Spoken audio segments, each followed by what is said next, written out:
Yo, Sonny! What's going on, ladies and gentlemen? Quick video on running LED lighting around your railing. Very simple. We got some old battery-powered, worthless lighting. Okay, what we're going to do is rip all this out. If you need a plug outside, check out my video on how to install an outdoor plug for your patio / deck.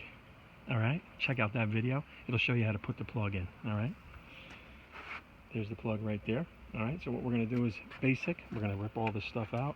We're going to open up that box. We're going to plug it in. We're going to lay out our distance. We're going to wrap it around the railing, and whatever we have extra, maybe we'll box it out. I don't know. Let's see what happens.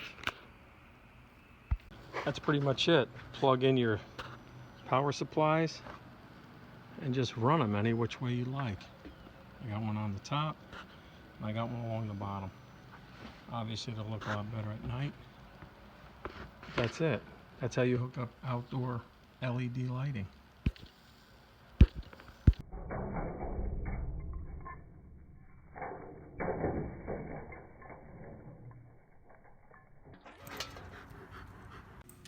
We found a couple babies.